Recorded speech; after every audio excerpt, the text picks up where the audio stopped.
We are live. Possible. We are live. Okay.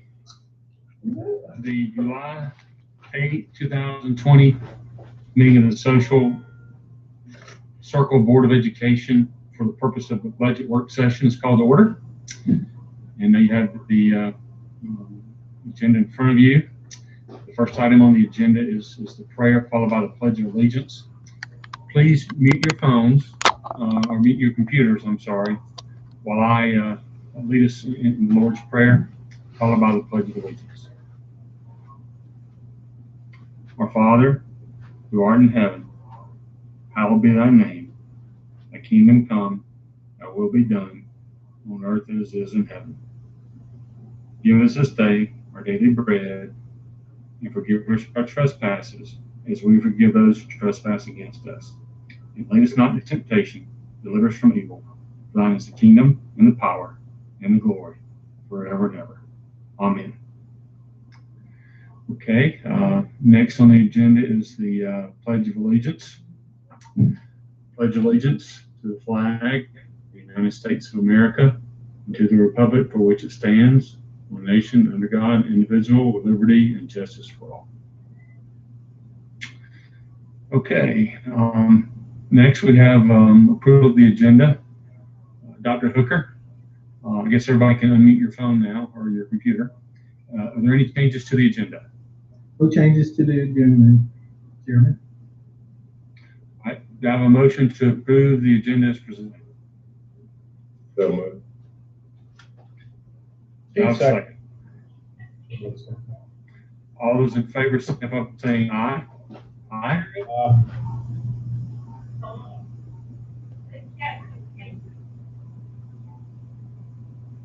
Anyone opposed, click aye. Motion carries unanimously.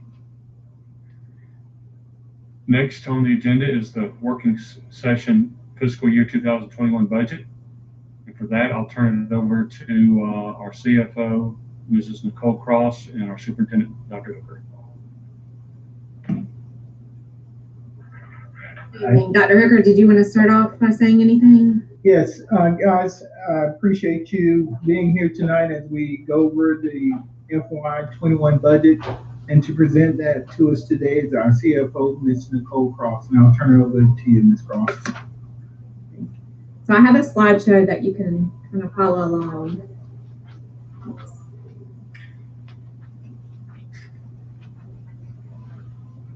So just to start off, I just have a few highlights to mention. So first off, on our revenue side, the good news on our revenue side is our net M&O digest increased about 9.4%. So what that equates to is an increase in revenue of about $304,000. Now that does consider, this tentative budget does consider to keep the millage rate the same at 19.274. The QBE, which is our next big piece of our revenue, is our quality basic education. The total 21 allocation was just over 12.1 million, and that totals about 68,000 more than our midterm allotment. However, as we all know, the state pushed down 10% cuts to the QBE. So the formula reduction included on our QBE, unfortunately, was about 1.1 million. So that's about a 10% reduction from the prior year. On the expenditure sides, knowing that the state was cutting our budget, we began cutting ours. So we started with our operating expenditures, and we were able to cut those about 545,000, which is about 16.7% from the prior year. Next, salary and benefits do include a reduction in the work calendar of 5 days for school employees and 7 days for leaders. This totals about 316,000 in savings for our district. And TRS employer contributions, thankfully, were reduced from 21.14% to 19.06%, and that resulted in savings of about 217,000 this year. The 20, as you all remember, the prior year budget, the 20 budget, was balanced using over 1.5 million of fund balance reserves. So during 2020, one of the first things Dr. Hooker asked me to do was our main goal was to get a balanced budget. So during 2020, we've been able to cut costs and make adjustments. So we're estimating to end the year about 200, only using about 250,000 of fund balance reserve.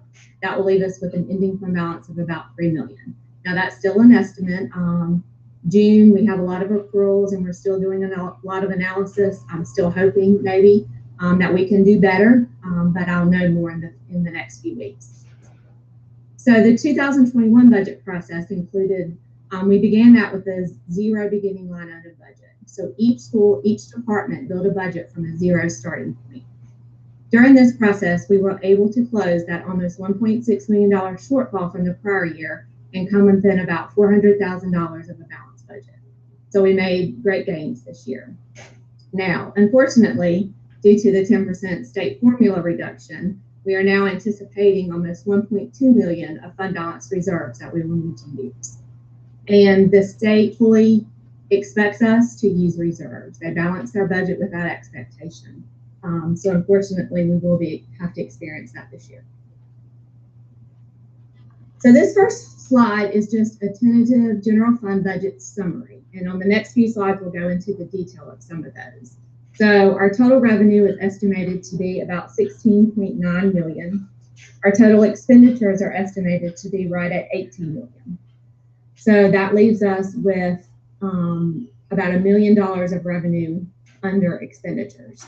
So we anticipate that we would have to use right at 1.2 million of fund balance, which would leave us with a beginning fund balance of 3 million and an ending fund balance of about 1.7 million.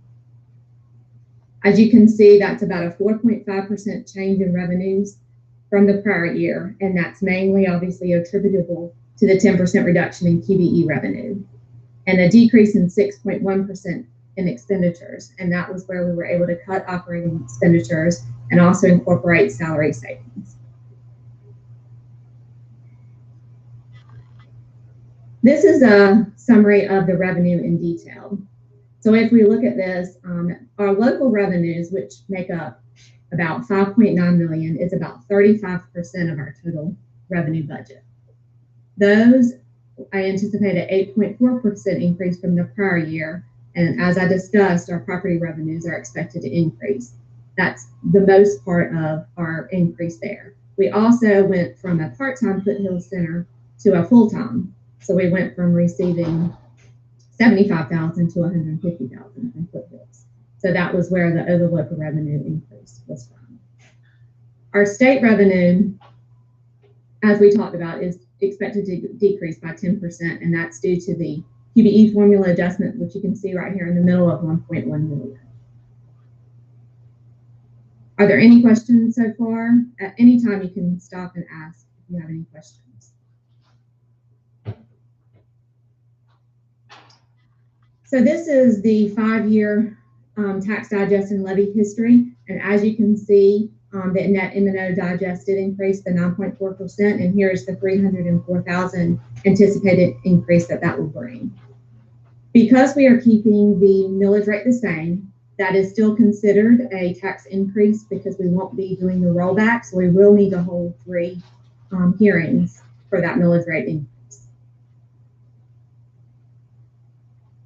This is just the summary of our QBE revenue that we received from the state. And you can see in the middle the approved formula adjustment of 1.1 million, and that's where that 10% cut was handed down for QBE. I know this is very small, but I can send you all a copy so that you can review it if you'd like. I have a question. Yes. If we did roll back, how much does that cost us? Okay. Pull that up. Other.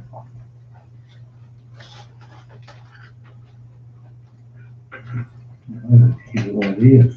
Yeah. And what would the rollback be to? Okay. So the rollback would be to 18.542, and it would cost us almost 175,000.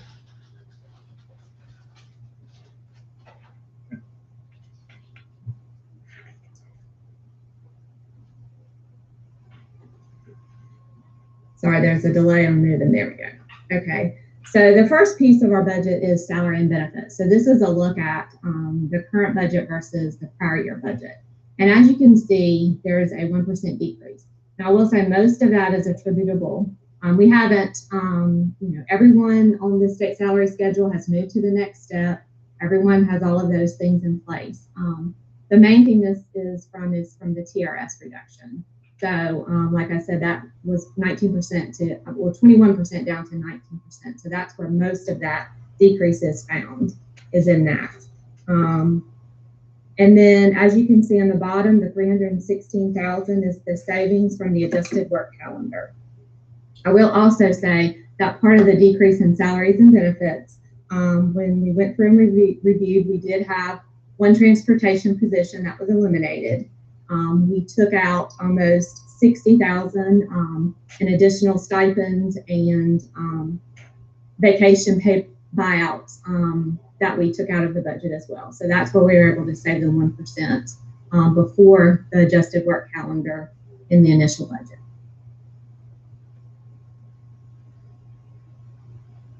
The next few pages are details of our operating expenditures by function. So the first function is instructional. And I do want to point out as we're looking for these, this is a comparison. I'm sorry, the headings didn't follow through, but the first column is your 21 budget and the second column is your 20 budget. There are a lot of differences simply in the way that we have reclassified how we do and post things. Take, for instance, under instructional web-based subscriptions, those were posted in prior years under software, and the DOE has asked us to start using some of the more correct descriptions. So some of this is just simply a reclassification from the prior year on how we did things. So in instructional, most of the expenses in prior years were lumped under operating supplies, and we simply pulled them out and put them in correct categories. So we have instructional, which was down about 39%, mainly in the supply category. Pupil services is down about 21%, and that's a small savings as well in the operating supplies and software categories. Professional development, that budget was obviously cut drastically. We don't anticipate being able to participate in off-site training. We do still have some training taking place in-house. So some of the travel will no longer be an expense as well. In media services, this once again is simply a small reduction in our supplies in the way that they were allocated from the prior year.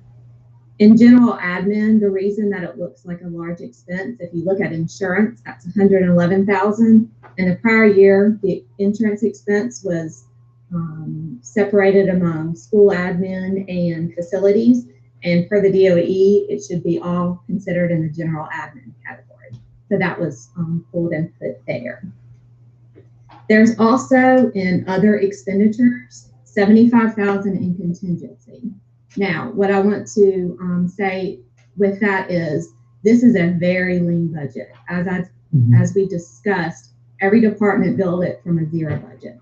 So we understand that there may be some unknowns.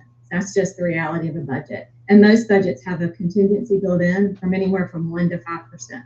75,000 is 0.04% of our budget. So it's a very small piece, but just a small piece to help us with some of the unknowns that may happen. And we all know there's a lot of that happening right now. So there is 75,000 of contingency in that category. And yes. I'm sorry. Mm-hmm. Can you give me an example of what an operating supply is? Okay, so they're going to be different depending on what functional category you look in. When you look in instructional, most of those operating supplies are going to be the classroom supplies that teachers have. When you look at pupil services, that's going to be more office supplies and counseling supplies. When you look at general, is it possible that those things could be paid for not in the general budget, but with SPLOST funds? So SPLOST is for capital purchases. So anything that is of a capital nature, we have put in SPLOST. Anything considered general supplies, those are going to be office supplies, very small things, and those are the only things we've left in the budget. So anything we possibly could put in SPLOST, we did. But SPLOST, you can't buy paper and pencils and small items out of SPLOST. It's considered a capital item. Okay. Thank you. You're welcome. Even software?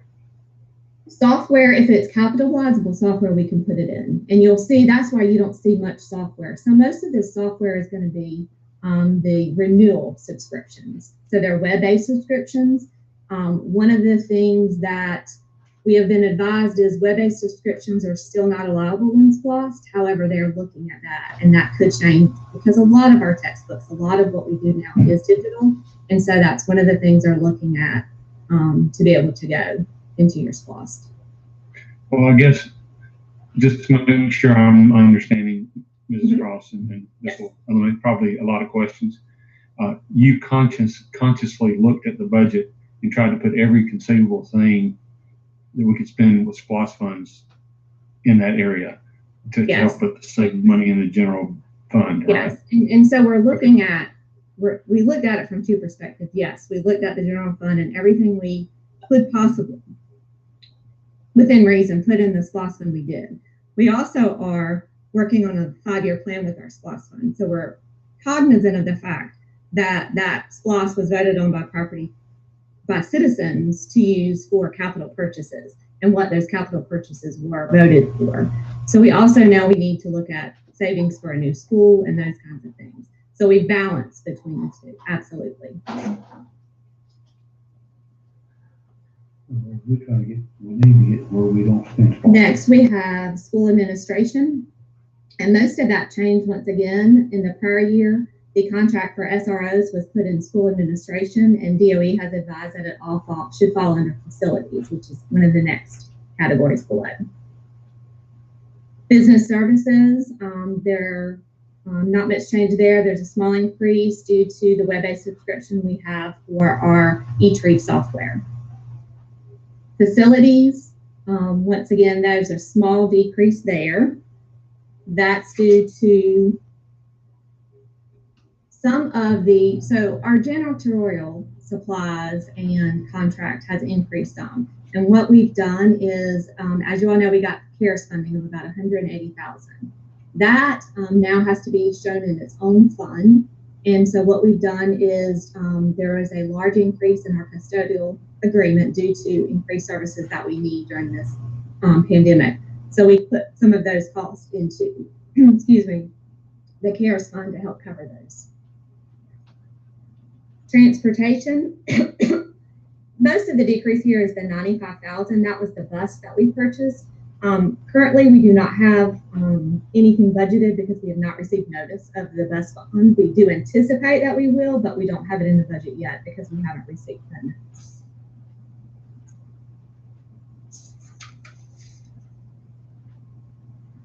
And then on the last page is the summary of the total operating expenditures of $2.7 million. So that leaves our total expenditures at $18.2 million. And as I said, that's about a $1.2 million deficit.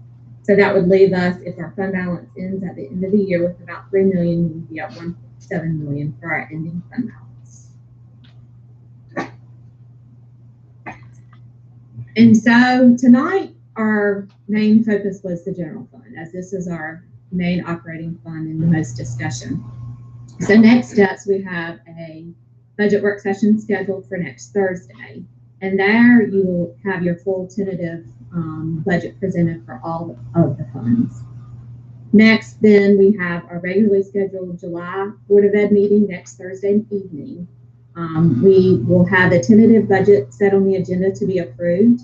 And I want to note the tentative budget is approved, but between now and adoption, it can always be changed. So we're not locked into anything. This is just your agreement that this is the budget that the superintendent has presented, and those will be what we discuss at each of the hearings. So there will need to be 3 tax increase hearings if we keep the millage rate at the same, as well as 2 budget hearings, and they're laid out here for each of the meetings. And then the final August BOE meeting, we will have the adoption of the final budget as well as the adoption of the millage rate. Are there any questions?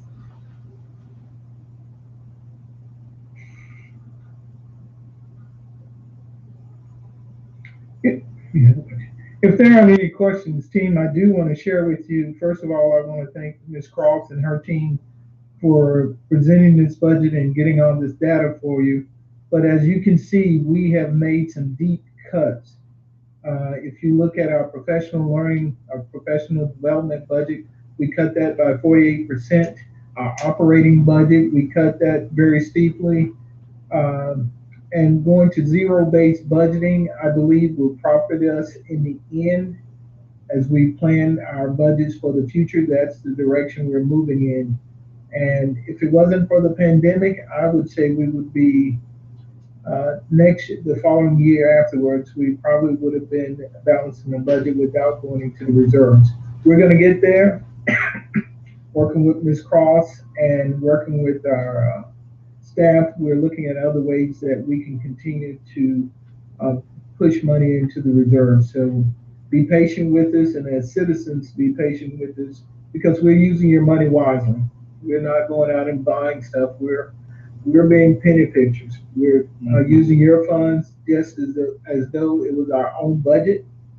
We're not going out and buying things that we want, but only things that we need that are necessary for us to function. So at this point, do you have questions of myself or either Ms. Cross? Just so that I understand, right? Before the pandemic stuff, we would have been about 250,000 off. About 400,000 off. Am I correct in saying that, Ms. Cross? Yeah, anywhere about 300,000, I would say is the fair number to say. Okay. Yes. All right. We got with very all close. With all the where we're at right now, do y'all foresee any like the teachers in the uproar about needing things and stuff like that, or are they going to be pretty well covered? We're hoping to cover them as much as possible. Yeah. I can share with you, we're doing everything on our end to make sure they have the necessary supplies to start the school year. All right. Okay. John, I think you're muted. Was there any consideration given to rolling back and increasing the deficit by another $175,000? And why did you decide to keep it where it is as opposed to rolling back? When we keep it where it is, we end up with the ending fund balance at the end of this year with 1.7 million.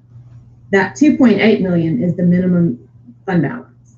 So I don't think it makes fiscal sense to change that at this time. I mean, we're left at the end of this year with 1.7 million in fund balance. That's less than 1 month of operating expenditures. We get into some very scary, you know, when you go that far into fund balance, we could look at next year having to cut people. And that's what we're trying to avoid. Okay. As most of you have heard, there are some rumors that the federal government will have CARES Act or stimulus money that they're going to send to school districts because they do realize that schools are suffering, having to pay for supplies and other things because of the additional cleaning services for making sure our students are healthy and safe.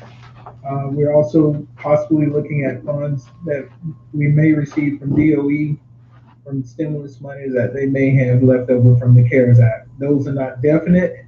We will find out hopefully at the end of this month or the beginning of August as if that would take place. But we've been in communication. I do want to give kudos. We've been in communication with all of our legislators. Bruce Williamson has been great to us the day of the vote for the bill. He personally called me and said, hey, can you look at this digest to make sure it's correct? I forwarded it to Nicole. We were in contact with them.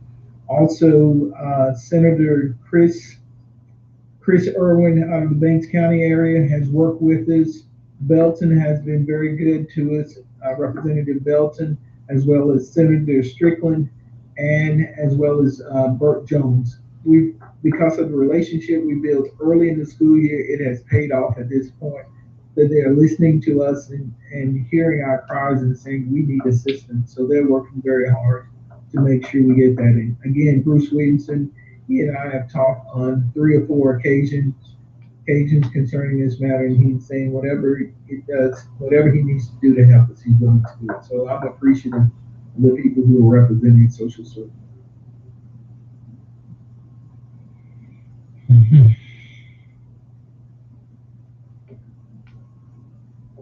Any other board member have any questions?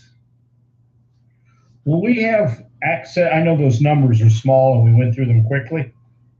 Will we have access to those documents before the next budget meeting? Yes, I will forward this information to all of you for you to have and for your review. And then also before the next board meeting, I'll be glad to send out the tentative budget. It's a summary format, but I'm glad to send that, and you can answer any questions before then if you'd like. Do you have our current SPOS balance handy?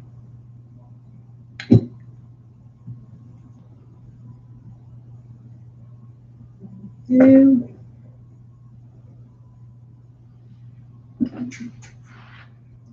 my office, so give me 1 second. It can be next week if we need to. I just wanted to. It's right here. Remind me of what it is.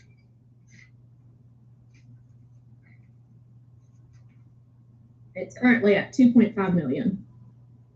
Okay. Thank you.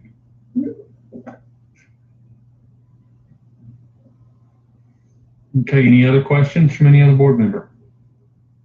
Quick question about the change to the calendar, those 5 and 7 days. Do we have a rough idea what the impact is to teachers and administrators in terms of take-home pay on average? In our earlier slide, she showed you how much that will save us. I believe it was a total of $317,000. Am I correct in saying that? By having that, but as far as individuals, as to how that would impact them, no. But I do want to share with you, if we are able to receive additional funds from the federal government and possibly from the state, hopefully we'll be able to reduce that from 5 to 7 to 3 to 5, depending on the amount we receive from the federal government as well as from the state. So we're working very closely. That's why I shared with you. We're working very closely with our legislators in order to make that happen, to see how much that funding will be. And I will keep you informed.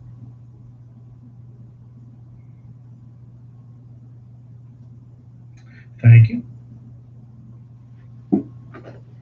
Anyone else have any question of Mrs. Cross or Dr. Hooker?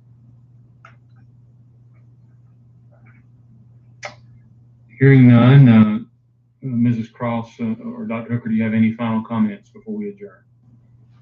One thing I want to share with you is thank you, governance team, for your support. Continue to work with us as we build upon our budget, as she stated earlier, a zero-based budget. And we're going to do what's necessary to make sure that the public knows that we're being transparent with the budget and we're doing what's right, not only for you as constituents, but we're going to do what's right for our kids as well.